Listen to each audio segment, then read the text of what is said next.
প্রিয় দেশবাসী, আসসালামু আলাইকুম। অন্যান্য জাতির প্রতি পর্যায়ক্রমে আদাব। অস্তিত্বের এই সন্ধিক্ষণে চাই ঐক্যের রাজনীতি।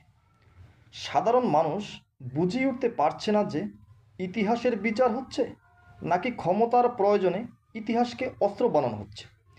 বাংলাদেশের রাজনীতিতে এখন সেই অস্তিত্বকর প্রশ্নটাই সামনে। একদিকে আওয়ামী লীগকে রাজনীতি থেকে সরিয়ে দেওয়ার আইনি পথ পাকা করা হয়েছে, অন্যদিকে বাংলাদেশ জামাত ইসলামীকে 1971 সালের যুদ্ধ অপরাধের সহযোগী হিসাবে চিহ্নিত করে আইন পাশ করা হয়েছে। অর্থাৎ এক দলের জন্য নিষেধাজ্ঞা, অন্য দলের কাঁধে ইতিহাসের কলঙ্ক। তাহলে এখন প্রশ্ন থেকেই যায়, এটি কি সত্যি ন্যায় বিচার নাকি সুবিধা মতো সাধারণ নতুন ক্ষমতার সমীকরণ? সাধারণ মানুষের মধ্যে রাজনীতির প্রতি একদিকে প্রয়োজনীয়তা, অন্যদিকে সংশয় তৈরি হয়েছে। এখন প্রয়োজন রাজনীতিকে জনকল্যাণ ভিত্তিক প্ল্যাটফর্ম হিসাবে পুনঃপ্রতিষ্ঠা করা, যেখানে নীতি, কর্মসূচি ও জবাবদিহি হবে আস্থার ভিত্তি।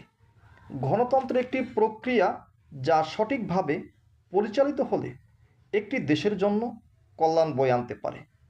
বাংলাদেশের সমস্যাগুলো হয়তো রাজনৈতিক চর্চার দুর্বলতা ও দুর্নীতির কারণে বেশি প্রকট। গণতন্ত্রের মূল চেতনা সবার অংশগ্রহণ নিশ্চিত করা এবং মানুষের অধিকার সংরক্ষণ করা। তাই ব্যবস্থার ভুলগুলো চিহ্নিত করে সেগুলোকে শোধরানোই একমাত্র টেকসই সমাধান হতে পারে। বাংলাদেশের রাজনৈতিক ইতিহাস সংগ্রাম, ত্যাগ ও জনসম্পৃক্ততার মধ্য দিয়ে গড়ে উঠেছে।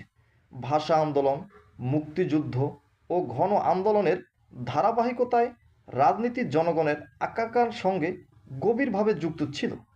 তবে স্বাধীনতার পর বাস্তব রাজনীতিতে আদর্শের জায়গা অনেক সময় দলীয় স্বার্থ ও ক্ষমতার প্রতিযোগিতা প্রাধান্য পেয়েছে। দলগুলো তার নীতি আদর্শ থেকে চ্যুত হয়ে পড়লে তখনই ঘটে বিপত্তি, আর তখনই আসে বিপ্লবের পর্ব। ইতিহাস তাই বলে। যুগে যুগে বিপ্লবের মাধ্যমেই প্রতিষ্ঠিত হয়েছে নীতি ও আদর্শ। কোনো সম্প্রদায়, গোষ্ঠী বা রাষ্ট্র যখনই তার নীতি আদর্শ থেকে চ্যুত হয়েছে, তখনই একজন ক্রেতার আবির্ভাব ঘটেছে।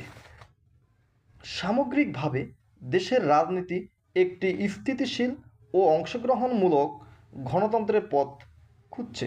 তবে এই যাত্রায় রাজনৈতিক সমঝোতা ও সদিচ্ছার অভাব একটি বড় প্রতিবন্ধকতা হিসাবে কাজ করছে। আমাদের দেশ স্বাধীনতা পেয়েছিল